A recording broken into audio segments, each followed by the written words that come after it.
Bonjour, je m'appelle Reis. Moi, c'est Nicolas. Je vous présente notre entreprise de recyclage et plutôt collecte de déchets métalliques gratuitement. Comment ça, gratuit?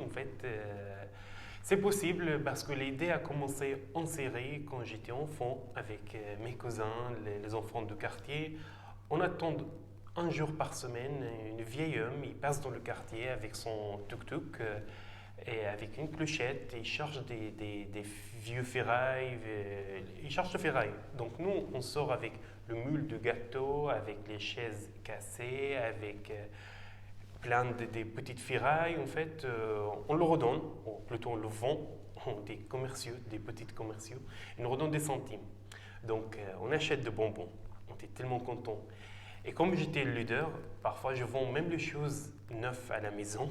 Donc, je me rappelle toujours le faire repasser de ma mère, même on rigole jusqu'à maintenant pour cette histoire, et je l'ai revendu pour 3 centimes.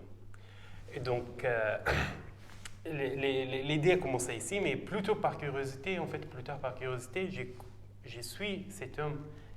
S'il est prêt à acheter les déchets, ça veut dire qu'il y a un grand intérêt économique, ou il y a des intérêts économiques derrière. Donc, sur mon vélo, je trouve qu'il va au nord de la ville.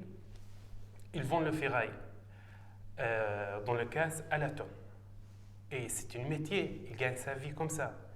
Je veux absolument travailler dans ce domaine. La graine a commencé, il en est là-bas. Quand je suis en France, j'ai remarqué, j'ai vu que la vieille homme existe ici. Ce sont les gens dans bidonville, les gens de voyage, qui cherchent les encombrants dans la nuit, à Paris ou dans les grandes villes.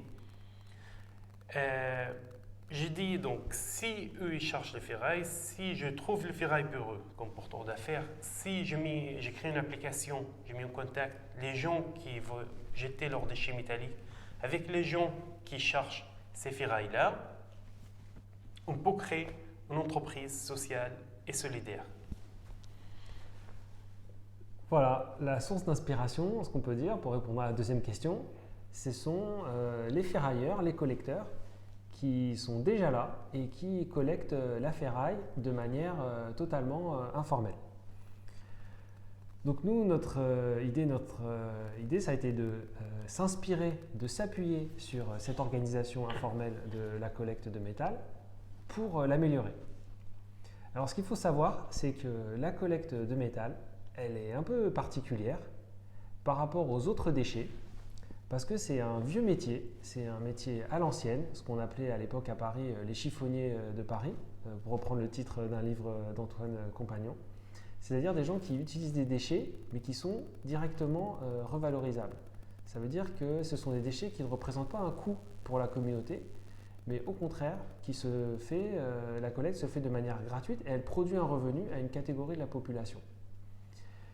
Et voilà, on tombe sur un paradoxe, c'est-à-dire que alors que le déchet en général coûte très cher pour être recyclé et pour être collecté, là on a des gens qui collectent le métal, ils le font gratuitement, mais ce travail, il est invisibilisé et il est même des fois méprisé.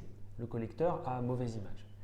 Nous, ce qu'on veut faire, c'est améliorer cette image, améliorer le travail de collecteur par l'insertion professionnelle, en les aidant à se mettre en règle, à devenir auto-entrepreneurs par exemple, et à observer des normes de sécurité comme des chaussures de sécurité, des gants, et à les sensibiliser aux gestes et postures, aux normes de sécurité. Voilà, ça c'est notre projet qu'on mène avec passion et enthousiasme. Tout à fait, c'est l'aspect social qui nous donne de force pour continuer toujours dans notre projet.